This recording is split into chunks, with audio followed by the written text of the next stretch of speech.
Yeah, thank you. Good evening, everyone. Rabbi Jacobson is my name. For those I've not met for the first time or meeting for the first time, I welcome you. Jeff, welcome. I'll begin with the dedication. This class is dedicated to Mrs. Fagel Bat Lechala Merrill, otherwise known as Nancy Temkin, wife of our dear friend Philip Namenworth, whose birthday is on July 23rd. It's also dedicated to her to have a refuah shlema and a speedy recovery. I don't know how many of you read the email I sent today describing this class, but it's an outgrowth of not just one, but many stories that happened in my life. And just as a little introduction, some of you may know, I grew up in a traditional Jewish home.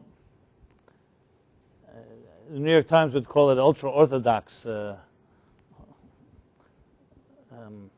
sect. That's the way they use it. Sect is like more politically correct than cult, but it's the same idea. And which of course is the stereotype, and many very often justifiably so, of the ultra-religious narrow-mindedness and ghetto-like environments that have a condescending attitude to anything that's outside of themselves. So I'm quite familiar with that world.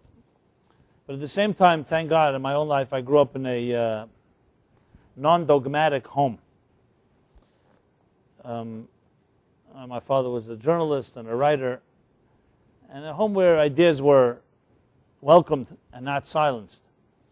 And you could be even a little irreverent too.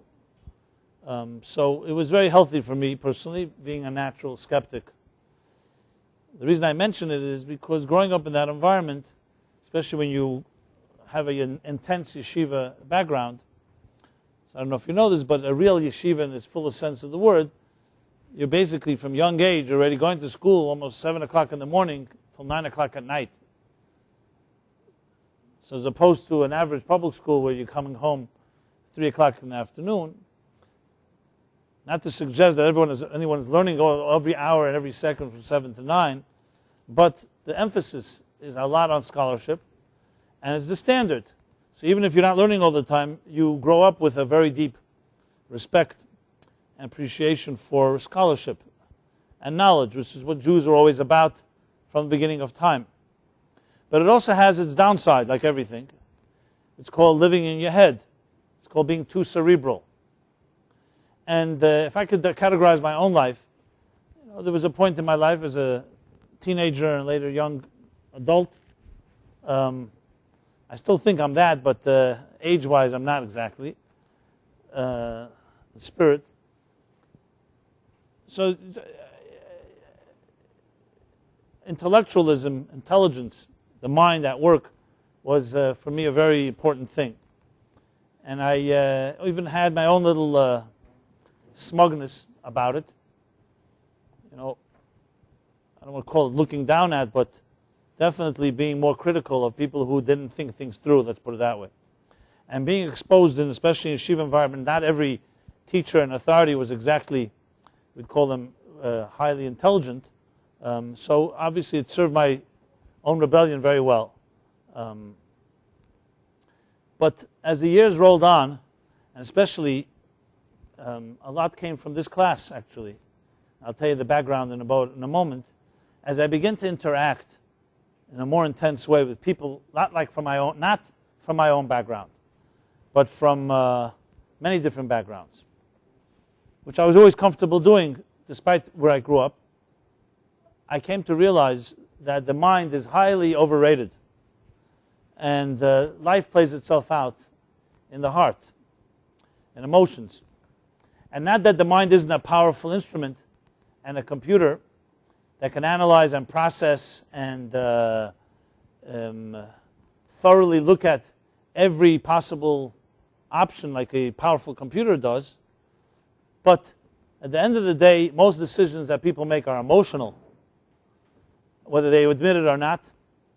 And especially when one has experienced serious emotional impact, whether it's trauma, whether it's abuse, whether it's any other particular thing that has affected somebody, especially when they were young, that person is definitely controlled very strongly by emotions. And that's not a bad thing necessarily. That's where the mind, what they call it in psychology, cognitive life raft, comes into play, because the mind has the ability to help you sometimes rise above and transcend a particular emotional situation. And as I began to recognize this, speaking to people, I'll just tell you the story. I've said it quite a few times here because it had such an impact on me. There are two stories actually, but this is one of them. And I remember it was very vividly. So just to give you background of this class, it really began, everything is divine providence, no accidents.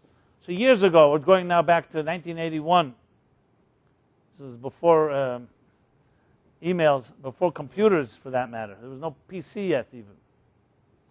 So there was a fellow, a mutual friend introduced me to a guy who was Jewish, looking for some spiritual inspiration. So we just talked. I was then a student in yeshiva. I was working then for the Rebbe, the Lubavitcher Rebbe, writing his talks. That was my life. I was completely surrounded in a complete world of scholarship and very intense. And it was great. But a guy wanted to speak, so we spoke, and he brought a friend along, and a friend brought another friend. And you are all friends of those friends. Let's put it that way. Just many years later. And there are many people that I still meet that still come here from back from then. And it just was it was never planned. I never planned this so-called class. It wasn't even called a class. It was just an interaction. But the powerful part of it was that it was very natural. And it was very spontaneous and honest.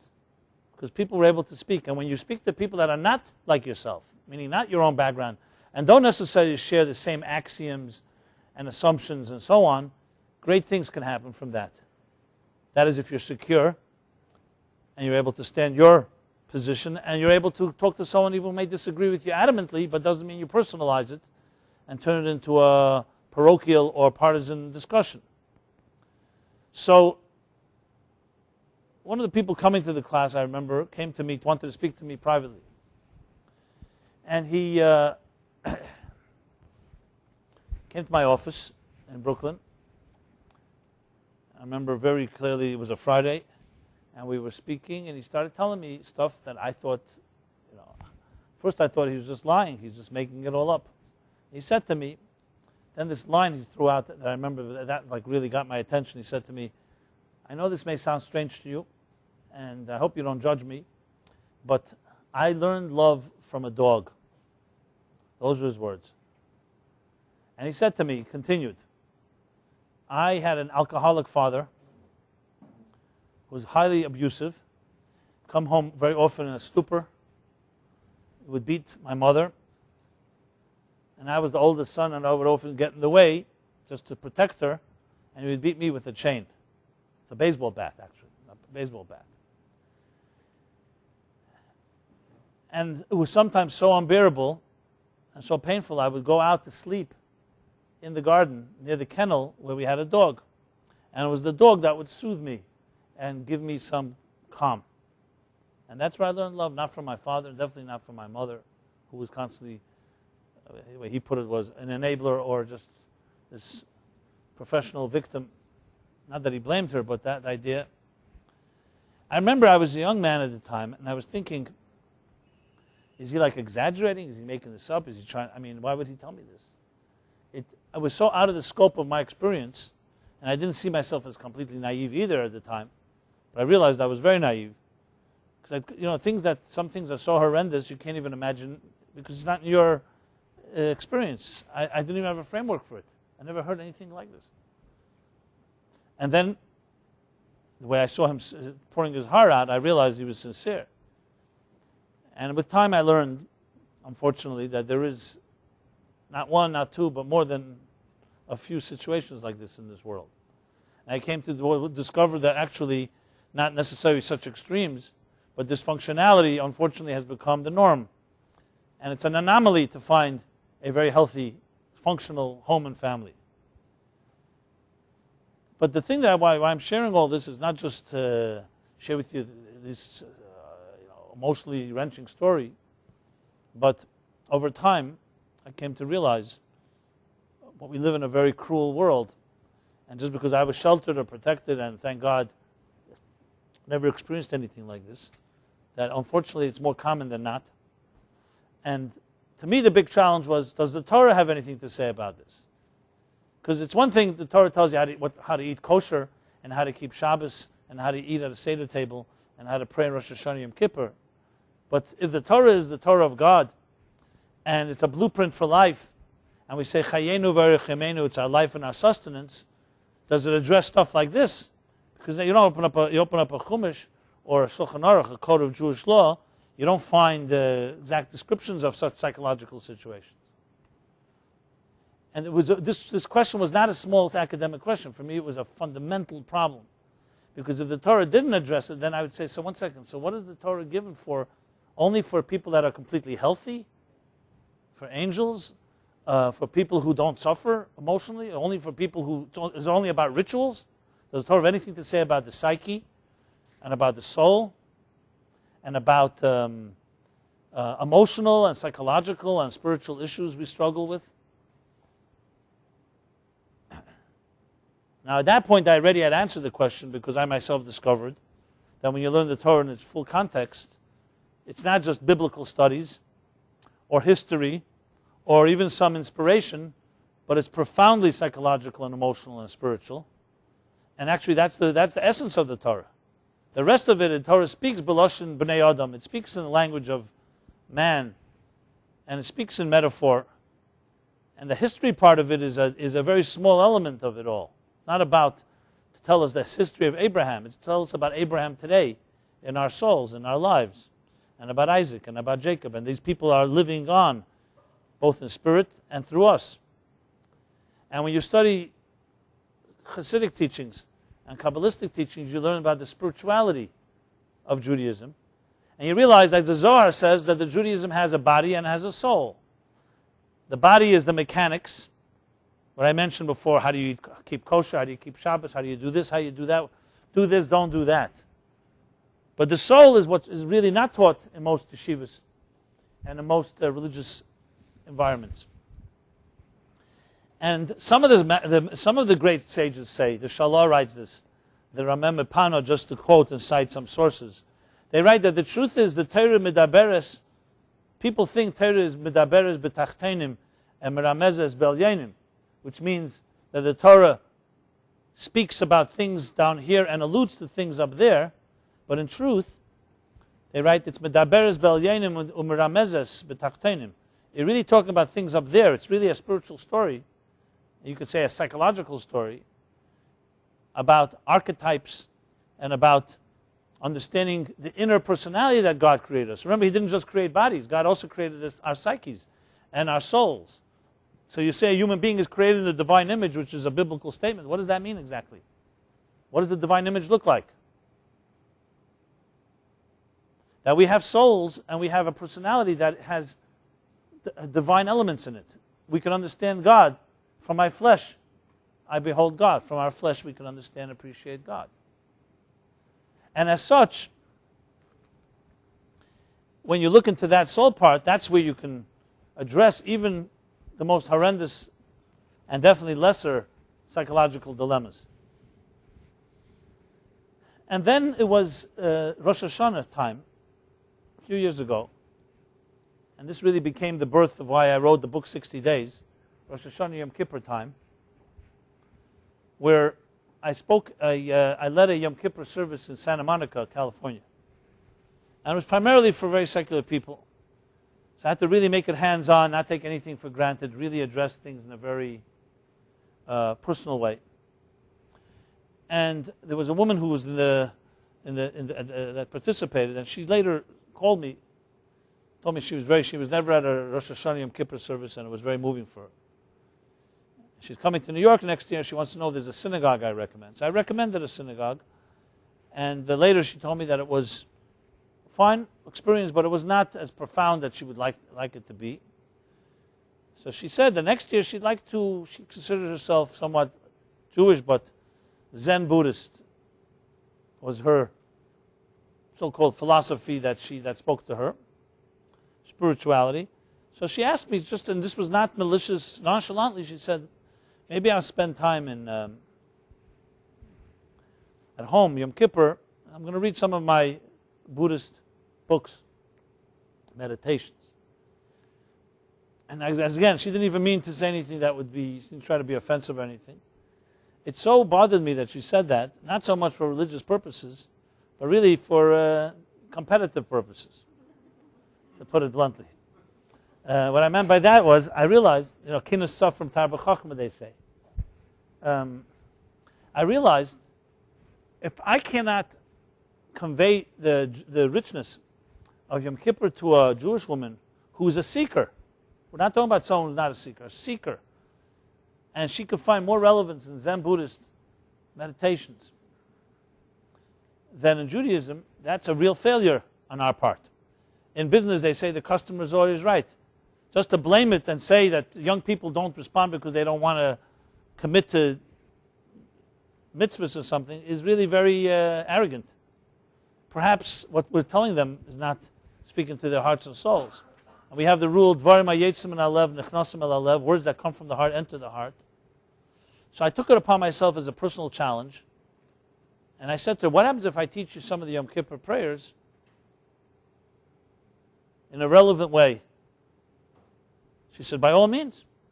So I wrote up some stuff that I sent her, which became the spine and the backbone of 60 days. I think I wrote about it in the introduction. And it was definitely driven by her challenge, so to speak. She didn't challenge me, but by what she said. And when I did it, it did more for me than I think for her. Because I realized that the prayers of Rosh Hashanah Yom Kippur, as someone who grew up with it and reads it fluently, and Machzor is like a big, thick book, I realized that, I know how to read it mechanically, like many people. It's called lip service. Do I really read all the meanings of it all? There's barely time. I mean, how long would it take, lahavdil, to read a book just of that size if you read it with trying to understand the words? It would take you probably a week. I mean, some people read fast. And here, mind you, it's cryptic, it's poetic. Every word carries who knows how many meanings. And I'm saying it not because I hope you understand that most people just simply cannot read it from beginning to end and understand every word they're saying. So the justification is that God understands. Your soul understands. So as you say it's like you say holy words from the sages before us, from the Torah, from the Bible, from Tanakh, and so on. I'm not dismissing it, but it says in Shulchan Aruch as well that on Yom Kippur it's better to say one prayer with a lot of kavanah than just to say it all. This is not a condoning or justification to do that, but it's about appreciating that it's not just about lip service. And as I did it, I came to realize that the themes of Rosh Hashanah Yom Kippur are profoundly psychological and emotional and spiritual, more than I ever knew. And I thanked her for this because, in a strange way, she said something that challenged me, that caused me to go dig deeper. And what did I discover? And that's why I'm sharing it all here. I discovered this thing called, in Hebrew, we call it malchus. So Rosh Hashanah, we talk about malchus the whole time, about God being a melech, God's a king, and you say it 1,000 different ways. We're crowning the king. Shofar, you crown the king, malchus here, malchus there. The truth is, the word melech, for most of us, is a very foreign word. We haven't seen a king. The last time, anything we know about a king or queen is Queen Elizabeth from England, which isn't necessarily the meaning of kingship or majesty that the Torah is discussing. So for us, it's a thing from the books, from fairy tales. But we use the word all the time, God the king, and we coronate him as king, and the king, does he accept us, does he not accept us as king here? We change prayers just to say that. What does it all mean? Because I had to explain it to her, and of course to myself then, I realized, what do you mean? It's the essence of it all. And it goes back to the story I shared before about the guy with the abusive father. In the Sefer called Sefer Yetzirah, Book of Formation, which is considered the first Kabbalistic work, some attributed to Abraham himself, Avram Avinu. It's been translated by Arya Kaplan English, so it's available. It's very cryptic, but he tries to explain it to some extent. He's a reliable author, translate. So that's the first time reference is made to what is known, by some of you professional Kabbalists, as the 10 spheres. It's called the sefirot. Spheres, which refer to 10 building blocks and 10 fundamental, you could say, spiritual DNA of the human psyche and of the divine psyche. 10 spheres. And it's actually alluded to in verses. It's not just a Kabbalistic text. We say it in our prayers. We say, L'cha Hashem Agdula Agvura V'Atiferes, that God manifests in different ways, sometimes as great. It's called chesed, love. Sometimes as gvura, discipline, judge. Sometimes tiferes, beauty or compassion. And God has different names. And we use these names constantly in our prayers, in our blessings. Just a blessing everybody makes on food. Baruch atah Hashem Elokeinu. Hashem Elokeinu are two different names of God. If you don't know that, it sounds redundant. In English, God our Lord, Lord our God. What does that mean? In Hebrew, Hashem refers to the God as He manifests in compassion. And Elokim, Elokeinu, refers to God as He manifests in nature, in the material world. Concealed. And when we make a blessing, Baruch atah Hashem Elokeinu, we're saying that the transcendent God is one with the God that's within nature. And the beginning of the 10 Commandments, Anoichi Hashem Elokecha. I'm just showing you how prevalent it is and how it's so overlooked. Anoichi Hashem Elokecha. I, God your God. Again, what does it mean? Three redundant terms. God is saying, I took you out of Egypt. I, God, took you out of Egypt. What's I, God, your Lord, your I, Lord, your God, took you out of Egypt? These refer to different manifestations of the divine. But I'm not going to go into that in detail right now.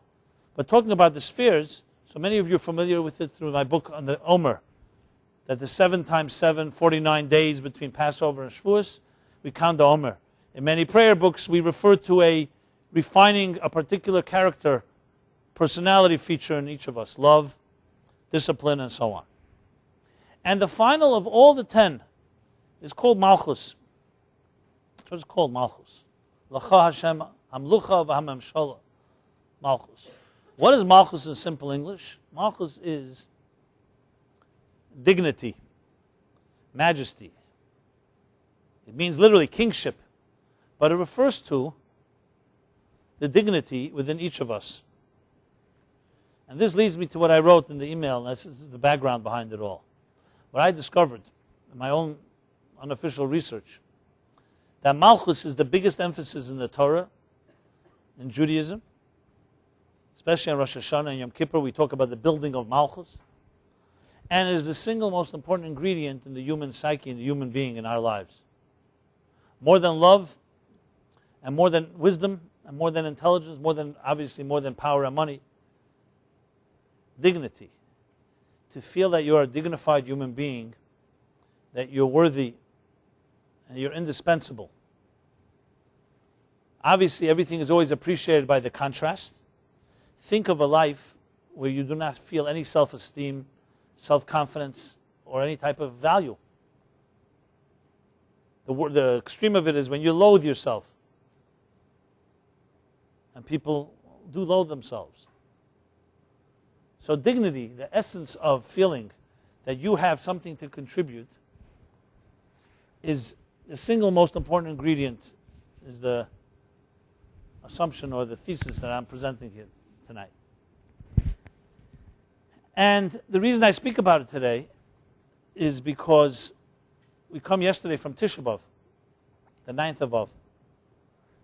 Everything in Jewish thought is precise. So the fact that it's 9, not an accident. 9, the 9th day. Today is the 10th of Av.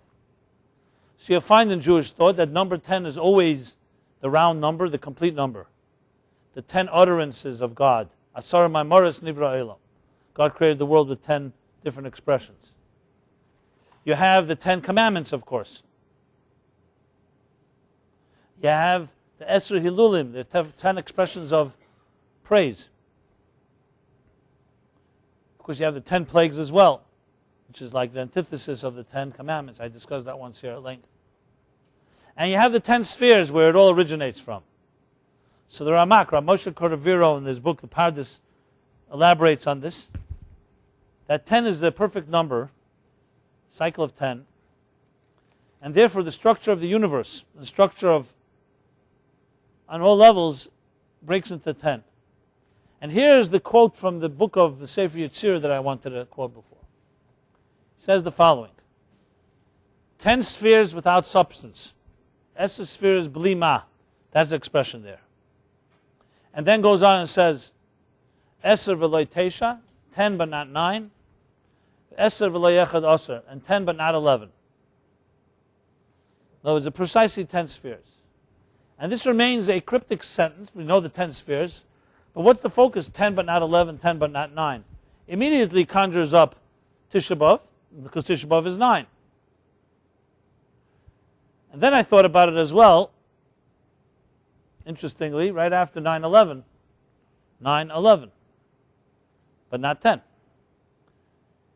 And in the mystical teachings and psychological teachings of this theme, it talks about 9 is lacking the 10th sphere. You could have Chachma, Bina, Das, Chesed, Gvura, Tiferes, Netzach, Chod, Yesod, but you're missing malchus, which means you have a full structure. You have wisdom, knowledge, wisdom, understanding, and intelligence and knowledge. Chachma, Bina, Das. So your intellect is complete. Hypothetically, we're talking. Or for those that feel they're complete like that, great. Then you have the emotional spectrum. Chesed, love. Gevura, discipline. Tiferes, compassion. Netzach is endurance, ambition. Hod is humility, yielding, flexibility. Yesod is bonding, foundation. You'd think if someone had those 9, it's like a perfect human being. No. If you don't feel self-esteem, if you don't feel valuable, you could be as smart as the most brilliant person. You feel constantly weak. It all means nothing if you don't feel important, if you don't feel valued, validated. I think I shared this once. You remember, he was one of the early practitioners of the so-called the new psychology of the inner child that they talk about a lot. John Bradshaw. So it was in the middle 70s. He himself, the son of a pastor, alcoholic, and went through plenty of dysfunctionality. I remember seeing this video, which someone gave me, and I was just watching it, not even intentionally, but it blew me away. It's a video of him speaking to a room like this, maybe a group of 30, 40 people. And suddenly he had, everybody was quiet, and he had a CD started playing. But it wasn't music. It was a sound which immediately you recognized we didn't know where. The sound of a heartbeat. Imagine an amplified heartbeat, very loud. So it was pumping, pum, pum, pum, pum, like that. Pum, pum. And the whole room was resonating with his heartbeat. And he let it go for like a minute or two. And you realize for a moment, you realize after a while that it's very soothing, a heartbeat. You know, it almost sounds like the waves of an ocean. It's a rhythm to it, and back and forth, and very, very soothing. And when people, so to speak, got more calmer or soothed, he began to speak. He asked people to close their eyes and to envision what he's going to share. I can't do it as good as he did it. I guess he did it from his heart. Like it was really from a raw place. And he began to speak. He said the following. He said, this is your mother's heartbeat. And you are in her womb hearing this 24/7. Because that's what you hear. A child in his mother's womb hears the mother's heartbeat. Above all. It's close to the heart. And you can imagine in there it probably resonates and it's very... This is what you hear for 9 months. Month after month after month. And he says, and now comes the end of the months, and you've been hearing this sound for all these months. Remember, all your needs have been provided for. No anxieties, no therapy, no sitting in rooms like this and listening to heartbeats, because you have the real thing. And now you're about to emerge, and here's your mother speaking to you. And she tells you that, I've been waiting for you my entire life. And when you come to this world, I will have a special room for you. I bought a special crib with beautiful white linen, fresh, new, to tuck you in, comfortable. Whatever you need, I will always be there for you. And should anyone ever bother you, or should you ever be challenged, remember, I'm always there. And he went on like this for maybe 5 minutes. As I said, he just went on and on. I don't even remember all the details. But that was the theme of a mother telling her child after 9 months of a heartbeat. And the heart, remember, the background, we were hearing this heartbeat all the time. And he's speaking to, the mother speaking, and telling the child how much I want you to come to this world, how much I will be there for you, how much I love you, how much everything, how much you mean to me, and so on. By the time he finished, even halfway through, everybody in the room was crying, and so was I. So I knew it wasn't fabricated. It was like unbelievable. It was so resonated. And then finally he stopped, and the heart kept on beating. And it took a good few minutes till everybody came back to themselves. And I realized, and as he explained it afterwards, it didn't even need explanation. Why was everyone crying? Because everyone knew that this is what you deserve. It resonated so much, it was like natural. And obviously we also know how much we didn't get it. As I said, contrasts are very big. You want to appreciate something. You can't appreciate health unless you see the opposite of it. When we breathe and our hearts beat, thank God, we take it for granted, When you go to a hospital, you see someone struggling, you suddenly realize it's a miracle. Anyway, that's a very deep impact on me, and I realized, and I use my own language now, malchus, that's what a mother conveys to her child, a healthy mother, that you're a king, you're a queen, and you're God's gift. You're not mine, you're God's, and I will protect you because you are so special. Every one of us, when we hear that, knows it's true because it resonates. Not because we have egos or we need to hear we're good people, because it's something about it that resonates. Just like there's something about a heartbeat that resonates. But then we come into a world where, unfortunately, many of our mothers not exactly like that. And even if a mother lives up to the standard, we're going to deal with a lot of challenges in life that are going to undermine your malchus all the time. So think in those terms, then Tisha B'Av, as Rosh Hashanah is the building of malchus and Yom Kippur, Tisha B'Av is the destruction of malchus.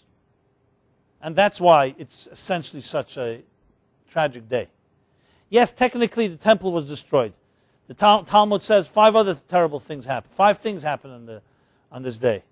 2 temples were destroyed. The other things the Mishnah mentions. But there's a reason they all happen on this day. It's not some random thing. It's because there's an energy in this day that reflects the lack of malchus. There's 9 but not 10. And when you don't have the 10th elusive dignity, all of it is rendered basically meaningless. And that's what Hashem, God, said to the people. He said, you have a beautiful temple.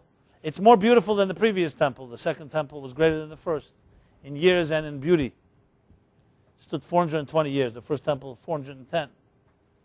And you bring offerings every day. And you light the menorah.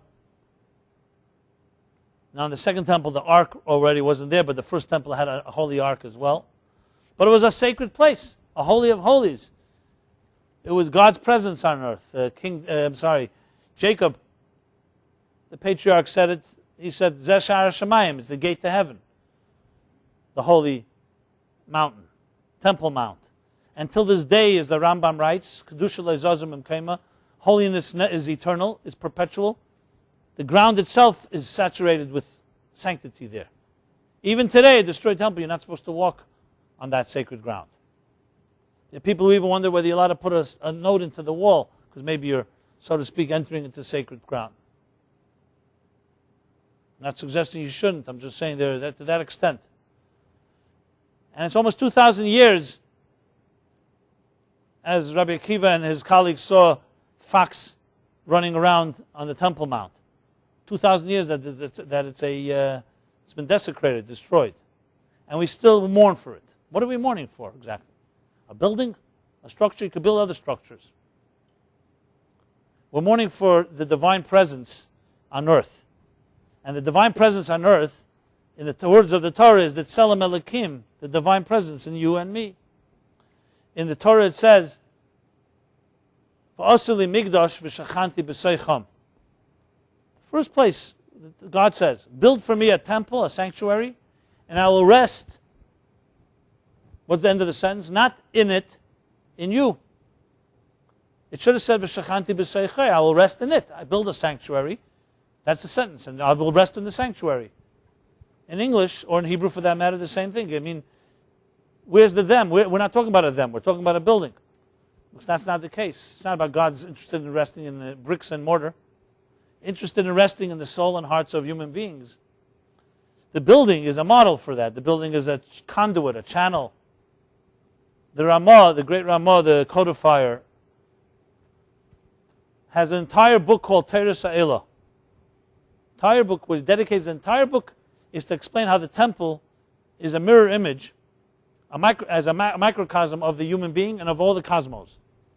And every part of the temple is a model of us. There are 3 sections in the temple. Like we have 3 sections: the mind, the chest, the heart, the torso, and the legs. So you have the Aron Kodesh Kodashim is like the mind, the central nervous system. You have the heart, and the 2 arms are the 3 vessels in the Kodesh, in the holy. So you have the menorah on the right. You have the shulchan on the left, and you have the it's opposite, menorah on the left and the shulchan on the right, and you have the mizbeach, the inner mizbeach, the incense mizbeach, altar, the incense altar in the middle. So you have the structure, and he goes on to all the details. So it was not about a building, it was about people and God, a relationship, and the building was part of it. That's why it was the donations of gold, silver, and copper of the people that becomes the place where the divine manifests. So the divine manifests, we say we are created in the divine image. What does that mean? So here's what it means. You read a little later, after Adam ate from the tree of knowledge, he hides, he conceals himself. And God comes, as the Torah says, comes into the garden, and he asks Adam, Ayeka, where are you? So the question is asked, what do you mean, where is he? God didn't know where he was? I mean, anyone could look around, may have been a large garden, but God could not figure out where Adam was, and it's also God. God knows where he is. So the different commentaries, this question was asked, also posed by a minister from the Tsar, Nicholas, around 200 years ago, a little more than 200 years ago. So there was a man called Rab Shneur Zalman of Liadi, called the Baal HaTanya. And he was imprisoned for a period of time. They informed on him. It's a whole story. But then he was miraculously released, and it became a holiday, a Hasidic holiday, Yutas Kislev, the 19th of Kislev. But in his time when he was in prison, the ministers knew that they had a good catch, and they would come to talk to him. Philosophy, thoughts, ideas, theology. Interrogated him. So one of the questions one of the ministers asked him, posed to him, was, why did God ask Adam, Ayeka, where are you? So the Alter Rebbe, the Baal Tanya, answered what Rashi says, the basic answer that you're given. So the minister says to the Rebbe, he says to him, Rebbe, I know that answer. I know what Rashi says. I want to know what you say. So the Alter Rebbe was a formidable person. He stood up, and he looked the minister in the eyes, and he said to him, this is a question that God asks every human being from the beginning of time to the end of time. Adam is the name, the central name of all human beings, is the collective name. And his question God asks is, you're 72 years old. This guy was 72 years old. I don't recognize you. What have you done with your life? I don't recognize the divine image in which you were created. What, you've wandered away and betrayed your destiny. Now this minister was not a small guy. He fainted on the spot when he heard this. Because the Alter Rebbe said it with such intensity, looking into his eyes, and he realized. So Ayeka, God says to Adam, was not about where are you physically. He saw where he is.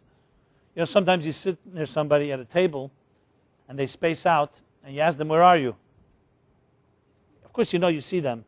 What you're asking is, where is your spirit? Where is your mood? Where is your mind and heart? I don't feel like you're with me, so to speak. So physically you're sitting there, but your whole attention is not there. Your mind, your heart, as I said, your feelings. What happened was, it says in the Talmud that wild animals, predators, will never attack a human being.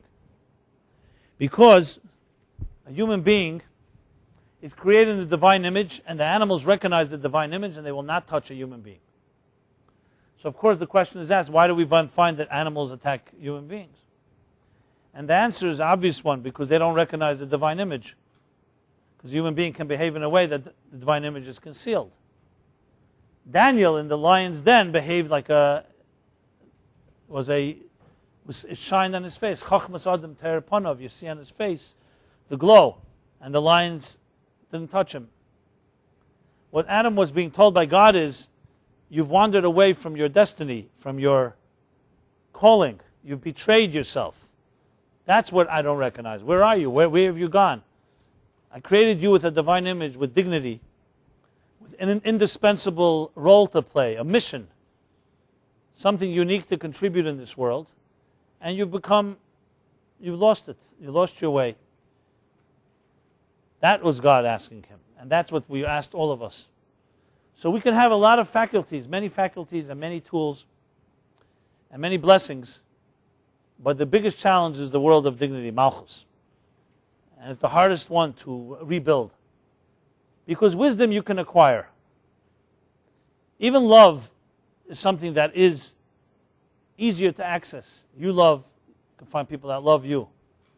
But that type of inner sense of self, a feeling that you love yourself from the core to the outside, and that you too truly have something unique and indispensable to contribute to this world, is not that easy to teach someone. Now we all have it when we're born, because despite who our mothers were, you were in your mother's womb, you were taught the entire Torah there, the heartbeat, all that came with it. But then we come into this world, and here's where parents come into play. They either reinforce that message and nurture it in you, like you would water a garden, or they don't. And when they don't, what happens is, and this is the tragedy of every abuse, and even abuse that's subtle, like absenteeism. The child begins to question, am I valuable? Am I worthy? And children blame themselves. They say, I must not be worthy because I was hurt. Why do children, for example, blame themselves for divorce of their parents? It's a strange phenomenon. Why would a child blame himself or herself? Parents got divorced. Two adults, they have their problems. Why did the child blame himself or herself? Because children see their parents as God until proven otherwise. And they expect that their parents are perfect. And if something goes wrong, they'll always blame themselves. It's more tolerable for them to blame themselves than to blame their provider.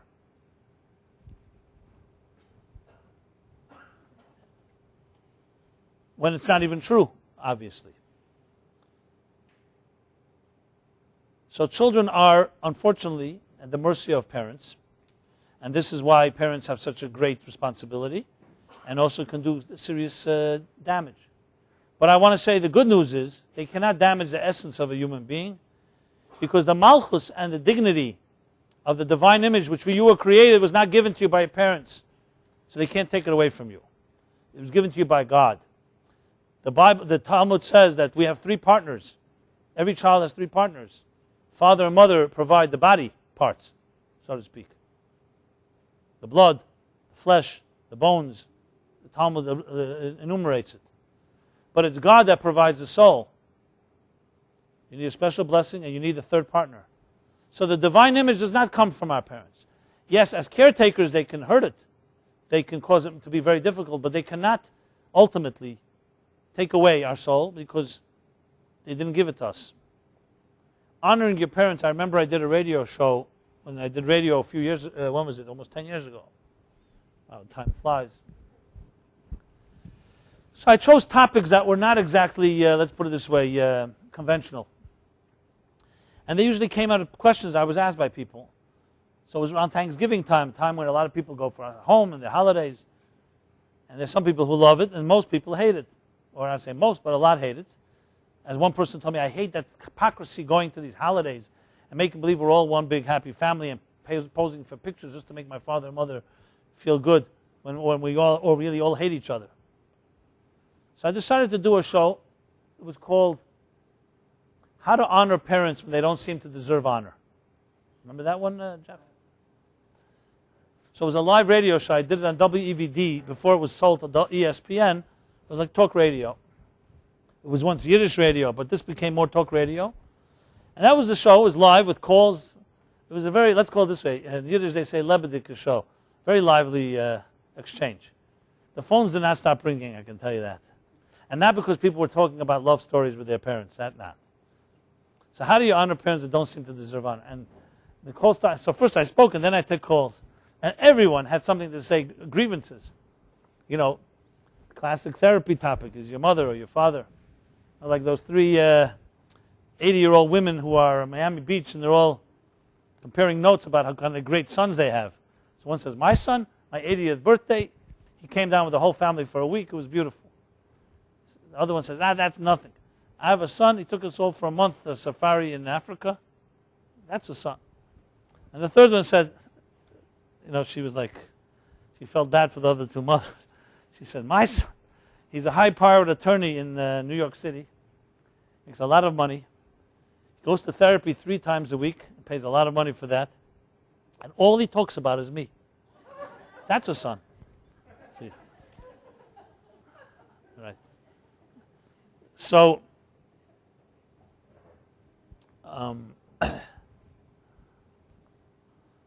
so there's no question, as I go back to the radio, everyone was calling in about all these negative experiences. My parents did this, my parents did that.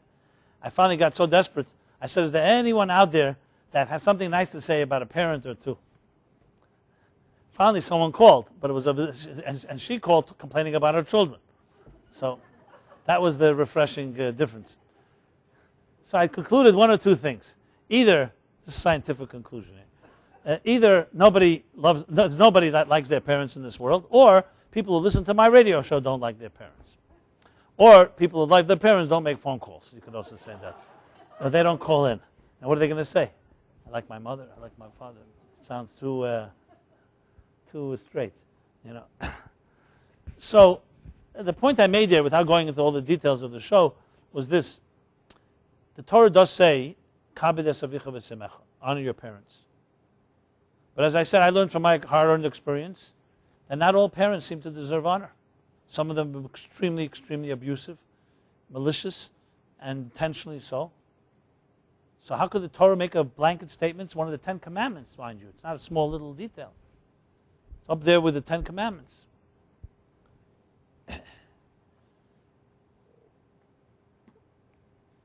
So interesting, the Torah doesn't say love your parents. Could have said, like, Ahavta kamocha, which is also a difficult mitzvah. It says, kabed. Yes, another place it says, do not hate. But it doesn't say ohev, to love. That doesn't mean you can't love your parents. It just means the commandment is not love. So the answer to the question, like all good Jewish questions, is with another question. And that is, the 10 Commandments were on 2 tablets. 5 on one and 5 on the next. And they say, it says in holy books, one tablet was ben adam lamakim, mitzvahs between God and man and God. And the other is ben adam lechaver, mitzvahs between man and man. So for instance, laws like do not murder, do not steal, is all in the second.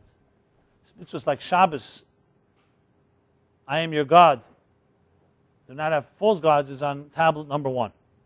Where's honoring your parents? It's the fifth on tablet 1.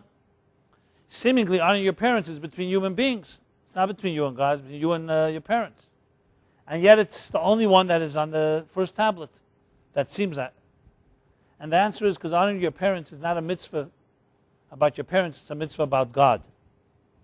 You're honoring the life that God gave you through your parents.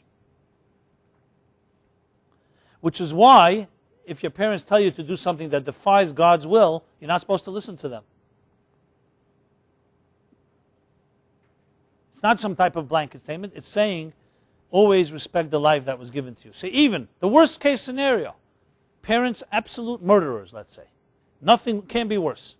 Still the commandment is there because it's saying, even if God chose the worst type of parents to send your soul to you, because it came, do not desecrate you, your life, by not honoring the life that was given to you through your parents.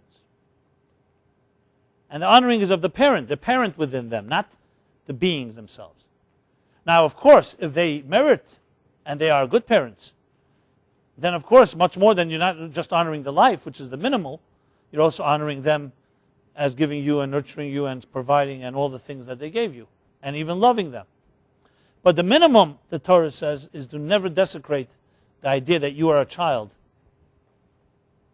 And those that go through real healing, dealing with parental issues, ultimately figure out a way to separate between the crime and the criminal, meaning never allow your parents mistreating you as meaning that you're worthless.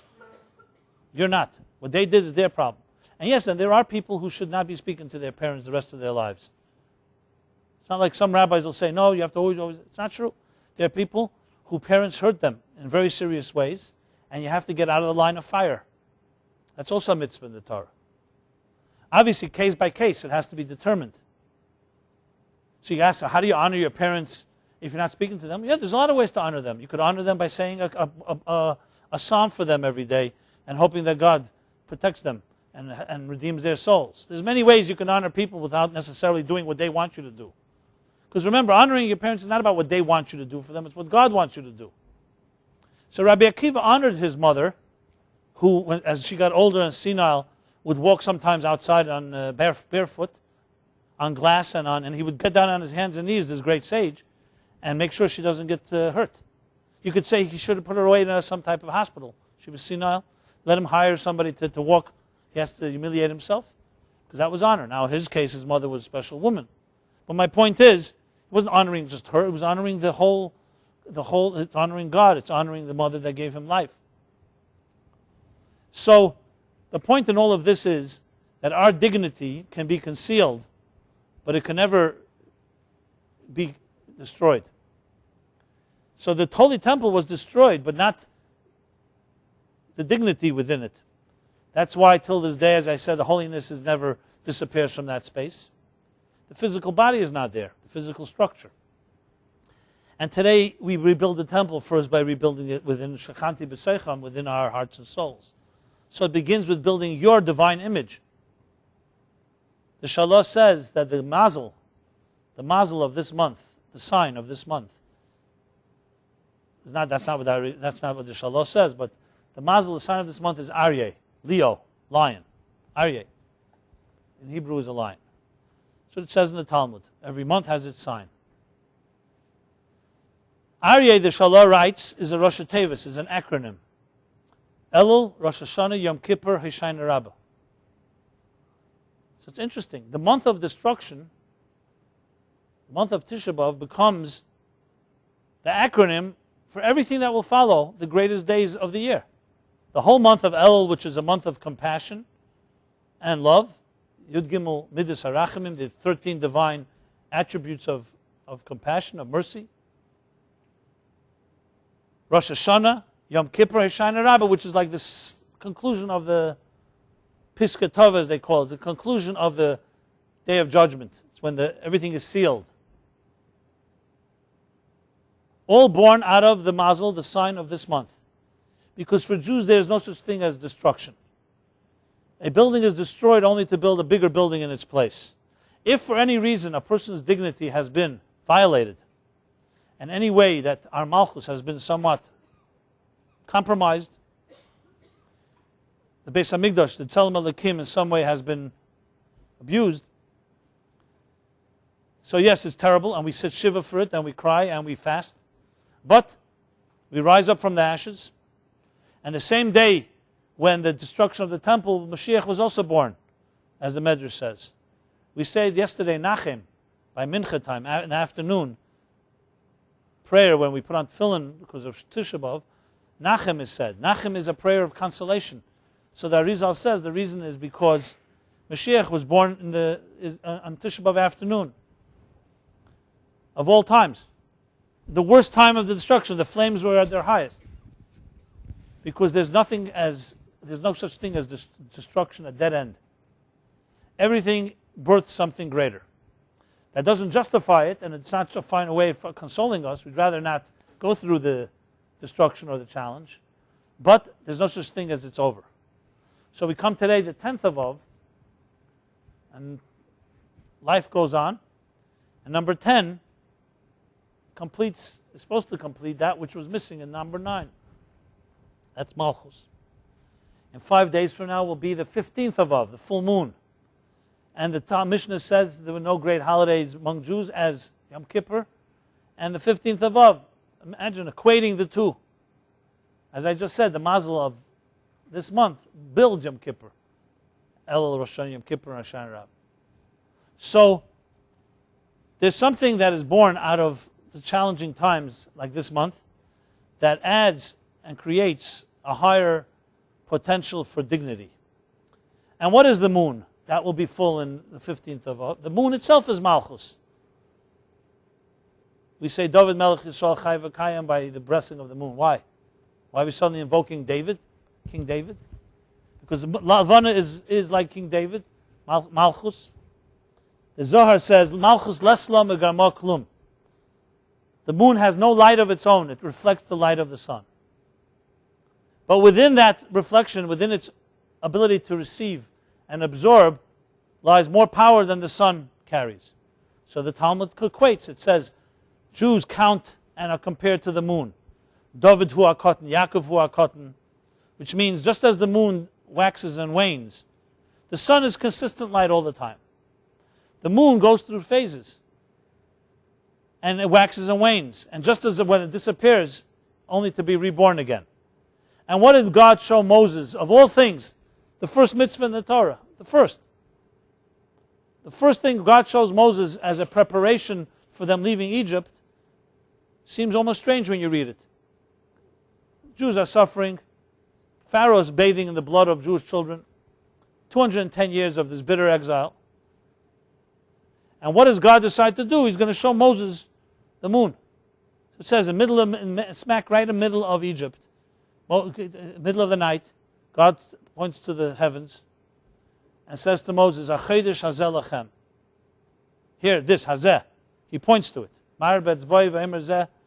This will be your sign. This will be the new year, the new month, the new moon. Everyone asks the question, what did God point to? A new moon doesn't look like anything. What does it look like? A new moon is invisible. So there are different commentaries. Some say he showed him this is the stage right preceding the new moon. Some say it was the first crescent, the first sign of light. There are different interpretations. But on a deeper level, psychological level, you can say God showed him this is the birthing. Birthing will be invisible. You will not see it until time passes. So don't think that this whole destruction and all the 210 years is meaningless. As difficult and as dark these times are, I show you now that just as this moon disappeared and is reborn again, so too will you be. Shehem asidin l'schadish kamesha, that you too will be reborn again. The sun doesn't carry such a message. The sun has other messages. But Yisrael daimim l'levana, not l'chama. Jewish people are compared to the moon. And look at our history. Exactly that, waxing and waning. How many obituaries have been written for the Jews? Right after World War II, who would believe that there'd be a renaissance? But it happened again and again. It's undeniable. And anyone that's gone through individually through healing knows this to be true. I have seen the greatest refinement and the greatest beauty and dignity in the people who've suffered most. That doesn't mean everyone who suffers has gotten to that stage yet. Many still broken by it, bitter. And this is also not a justification. Don't get me wrong. We all wish it wouldn't happen. But those that have come through the fire have a glow about them that is beyond anything possible for a person who's not gone through that. They say the exile in Egypt, the Torah says, compares it to Kur HaBarzel, to a melting, to a furnace that burns through the metal and hardens it to the point that it can never be broken again. That's what suffering is like. And again, this is not a condoning or justification of suffering. We challenge God not to allow that to happen. But it means afterwards, even though there's a Tisha B'Av, not to think that it's over. On the contrary, what it gives birth to is a dignity that is incomparable to the dignity that came before. When Moses came down from Mount Sinai, second time, on Yom Kippur, he had a glow on his face, Karen Hoytpanav, that he did not have after the first time. There are some opinions that that glow was after the first, but most believe that it happened only after the second. Moses, the first time he received the Torah at Sinai, the first tablets, he was with God for 40 days, 40 nights before the golden calf, and he doesn't have such a glow. The glow came through forgiveness. When God said, Salachti kidvarecha, I forgive you like you asked me to, because it took 40 days for Moses to receive the law, the Torah. It took 80 days for him to receive forgiveness and hope. And Yom Kippur is the birth of hope. So Yom Kippur in many ways is the conclusion of where we are right now. Because remember, if you look at the sequence in the calendar, Jews leave Egypt, Passover. 50 days later, they receive the Torah at Sinai. 40 days later, Moses comes down from the mountain with the tablets, sees the golden calf and shatters the tablets. He goes back on the mountain. 17th of Tammuz is when that happens. Beginning of the 3 weeks is the first tragic event. He comes back 40 days. 40 days he spends up on the mountain, including Tisha B'Av and all these days. Comes back on the first day of Elul. And then he goes back for a third time, Elul, which concludes on Yom Kippur. So really, Yom Kippur is 120 days exactly from Mount Sinai, Shavuos. 3 40s. First 40, very nice 40 days. Moses is studying the whole Torah. Little does he know what's going on down on earth till God tells him, Lech Reid, go down there, there's trouble in paradise. And then begins the tragedy. Moses shatters the tablets, he goes back up, praying for forgiveness. And he doesn't get it easily. It says that these days are days of wrath. God is not very cooperative. But Moses insists and does not give up. It's fascinating if you think about it. Moses defying God. God said, I will destroy them. They betrayed me. 39 days after they heard, don't build false gods, they built a false god. What could Moses say to defend them? It wasn't like they made a mistake. It was very deliberate. They heard, they were very evolved people, they were not ignorant. But Moses saying to God, I will not leave here until you forgive. Because human beings are flawed. I'm paraphrasing.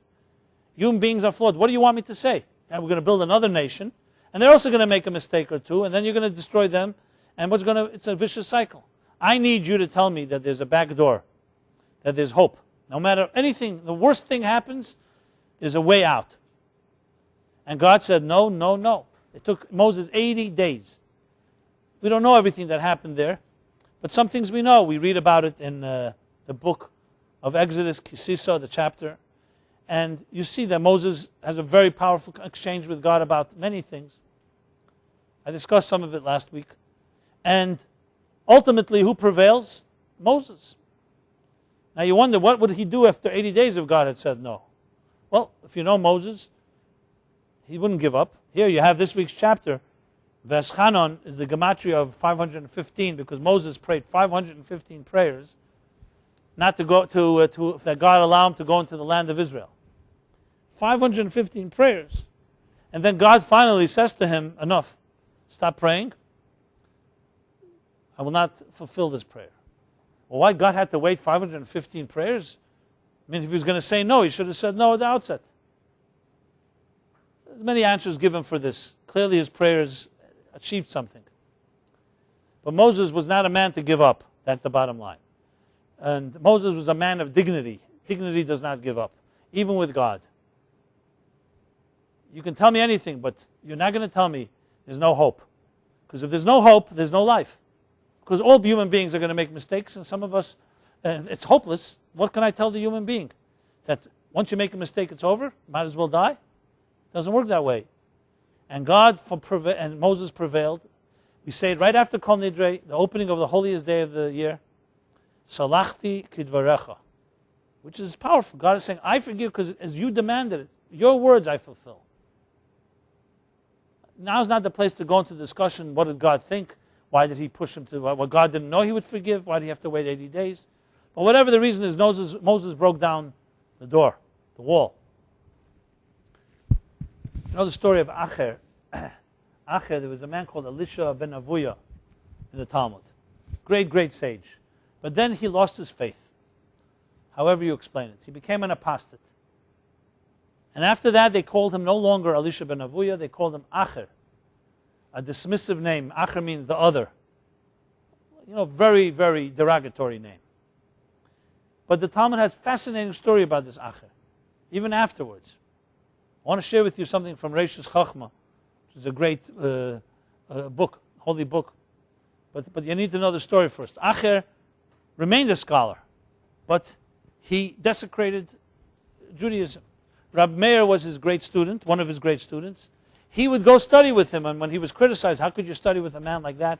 He said, Klipose zarak v'pri echel. I eat the fruit, but I'll throw out the peel. It was once on Shabbos, and Acher was riding on a horse. And Rab Meir was studying Torah with his great teacher, walking on at the side. And Acher was desecrating Shabbos publicly. And they're walking, and they come to a point out of the city. And Acher, being so brilliant, says to his student, Rab Meir, you know, we've reached the Tchum Shabbos. We've reached the border where, according to Torah law, there's a certain place you're not supposed to walk further unless there's an Erev, unless there's a special situation. Acher, the person riding on a horse, is reminding Rab Meir that we've come to a point where you're not supposed to walk further. Quite ironic. So Rab Meir wisely says to Acher, why don't you come back with me? Which he meant, of course, was not just was meant to come back to faith. And Acher said, for me it's too late. Because I heard in heaven was a decree, a baskol, that says, Shuva banim shevim, everybody should repent, should do tshuva, chutz ma'acher. Everybody except me. So I realized I will never be accepted. And then the story continues. It's a really powerful story about Acher. I believe my son, when he did the who's who of the Talmud, he covered this in detail. You can see it online. When he dies, Acher finally, his crimes were so intense, it was such desecration, such betrayal, that it says even hell didn't want him. Even Gehenna didn't want him. So his soul hovered over his grave. Until finally Rabbi Yehuda, they prayed for him to be allowed into hell. Can you imagine?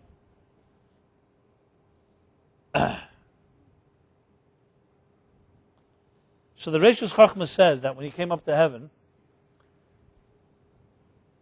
he was reprimanded, not for his crimes. Why didn't he break down the door and demand to be allowed in? Like Moses broke down the door. So he claimed, his argument was, because I heard from you, from God. Shuvah, everybody does shuvah except Acher. Everybody can repent except me. They said, but you're the scholar. You also know there's a halacha, there's a law that says, Kol masha balabayis emelacha asay chutz mitzay. Everything that a host tells you to do, you're supposed to listen to. If someone invites you to their home, so you came as a guest, it's respectful. You're supposed to listen to your host, except one thing.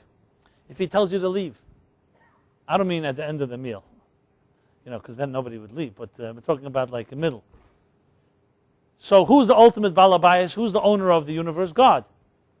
He also follows these laws. Magid Dvarav Yaakov, God follows the laws he gave the people. So it says that you listen to everything the owner, the boss tells you, except if he tells you to leave. So just because you heard chutz ma'acher, you shouldn't have listened. You should have broke the door down. It's an amazing thought. Now we're talking extremes here. To bring it back to our level, the bottom line is there's no such thing as hopeless, period. That's why Yom Kippur is such a holy day. I don't know if you ever thought about it when you're in Yom Kippur services. That's the bottom line. There's no such thing as hopeless, because the dignity, the malchus of a human being, even if it's completely concealed, like when God asked Adam, where are you? Or like on the 9th of 9, but not 10. Or in any form, it can never be destroyed, period. The challenge is, how do you reconnect to it and how do you rebuild it? That's why I want to share a few words about that. So we also learn from Tisha B'Av about that. Tisha B'Av is not just about a day of crying and sadness. It's about awareness. The first thing is awareness. Awareness of any problem is half the cure. Tisha B'Av is not about just sitting and wallowing in our own misery. What kind of mitzvah is that? It's about awareness. It's about awareness of what's lacking so you can know what to rebuild. The temple's destruction was a tragedy at the time, but it ends up being a blessing, because had the temple remained standing, it would have created the illusion that everything is just fine. And it wasn't fine. They say in healing, silence, breaking the silence, is one of the strongest things in any healing environment, because, not to use harsh words, but I'll use the example, they say the silence is worse than the rape. Silence that follows a crime is always worse than the crime. Not worse necessarily than the crime itself, but the invalidation that a person can't cry out. When a child is told, no, nothing happened to you. Nothing, everything is fine. It's all good. Or, you must be mistaken, that person could never be that way. That's far worse than the crime, because what it does is, it doesn't even let you cry. It doesn't allow you to even validate that you feel bad. And that is a violation of malchus. The crime itself is a violation, but a violation of your dignity, that you don't have the right to cry, to say this is not right, this is wrong. That's unacceptable, and that is ultimate abuse. So in healing you have breaking the silence. Obviously sometimes it goes to the extreme. You know, like that story with this Jewish guy. He calls up the priest and says, I want to speak to you, I want to confess. And the priest is so impressed that a Jew is coming to confess to a priest. And he starts telling the priest all his crimes and all his sins. And the priest is like, relishing in you got this new Jew. And then finally he says to the Jew, he says, tell me, what made you see the truth to come to me to confess? He says, don't take it personally, I'm telling everybody. It's sometimes you break the silence and there's no limits, which happens. Because like a kettle that has been sealed for so long, a kettle, the spout, is the release. When a person cries psychologically and emotionally and spiritually, it says, it's a Hasidic saying, that tears bathe the neshama. They bathe the soul. Tears are a release. It's like a kettle that has a lot inside of you, and tears, moisture moichin, it's like an explosion. Sometimes it's tears of joy, sometimes tears of pain. Rabbi Akiva Zolgu ein of Demaz. Rabbi Akiva's his eyes were dripping with tears when he was revealed the secrets of the inner Torah. Sometimes it comes because it's beyond you, so it's a way of release. What happens if a person is not allowed to cry? And I've met individuals who were told you're not allowed to cry. Only babies cry. One guy told me once, 40 years I haven't cried. If I start crying, I don't think I'll ever stop. What happens when a person is not allowed to express their pain? You think nothing happens? It's called implosion. You start tying your body up in knots. Your whole inside. Think of a kettle that steam is not allowed out. What will happen? It'll either explode or it will implode. The pressures that will start building up inside of a person, even physically. The body will become so tight with all the knots that come from such internalization that doesn't allow expression. That's why Pesach, Passover, it's called Pesach, a mouth that speaks. Because the greatest freedom is to speak. It's to be able to ask questions. It's to be able to challenge. It's to be able to express yourself, which is the whole point of the Haggadah, V'gada Tolavincha. Tell your children, make them speak, have them speak, share. It's not just about silencing or quieting somebody. So in that sense, Tisha B'Av is a day where we are not silenced. We speak, we cry, we share, we break the silence, we say there's a problem. But the day after Tisha B'Av begins the rebuilding. So firstly, finding people you trust that you can express yourself to. and not just keep everything bottled up is a very healthy thing. It's the first step, however. The next step is finding people you can trust that help you rebuild. And rebuilding means learning how to nurture yourself. Not learning to get a caretaker, but learning how to nurture yourself. Learning how to find healthy friends that support and don't undermine you. And learning how to build up. And we have a method. Judaism has a method. It's called Torah Avodah Gemilas Chasadim. It sounds religious sounding, like study of Torah, charity, prayer. But they're also powerful, very powerful psychological tools. That says that the whole world stands on them. But starting with Elam Katan, it starts with our personal world stands on these things. It means occupying your mind with things that are of elevated nature. Instead of being consumed with that which breaks you, with that which you are bitter or angry about, studying and refined ideas help bring your mind to a more refined place, and being less consumed frees you to some extent. It's like someone once told me, I think, who was it? Joseph Telushkin spoke about this once. And when you carry in your mind what others have done to you, you're giving rent-free space inside of you to them, basically. And also the opposite. By allowing yourself to be occupied with things that are positive, just crowds out and leaves less room for the negative. And things begin often from the mind. That's not the total solution. And I'm not saying it's easy. It requires real discipline, commitment, to start learning and studying things and get your mind involved in some things that are pure, transcendent, spiritual, refining, elevating, empowering.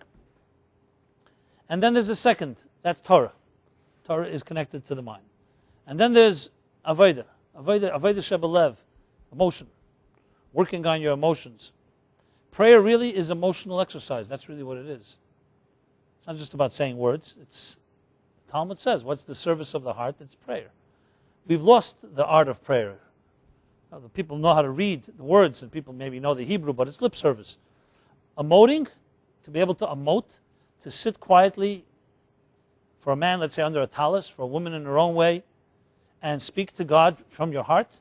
You think that's an easy thing to do? It's easy to speak emotionally, openly, intimately. You need courage for that. You need words. You need strength. And then finally there's action, acts of chesed. When you are generous and giving, it generally makes you less depressed and less self-consumed. That's how it is. Because the arrow that points inward can take on two shapes. Narcissism or arrogance is not always the shape of being pompous and then so full of yourself that you think you're better than everyone. It could also take the shape of self-loathing.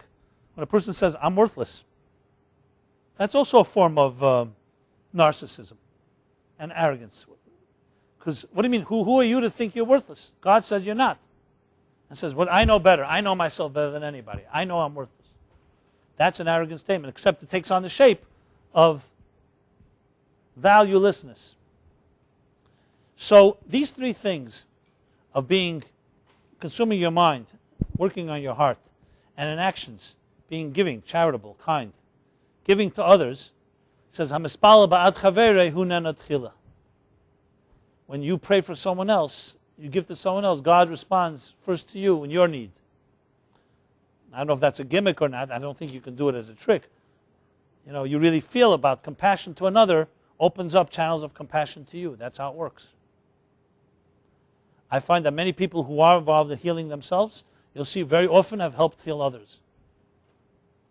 But it takes time and it takes effort and it takes discipline. So here we are, the 10th of Av, Day Isru Chag.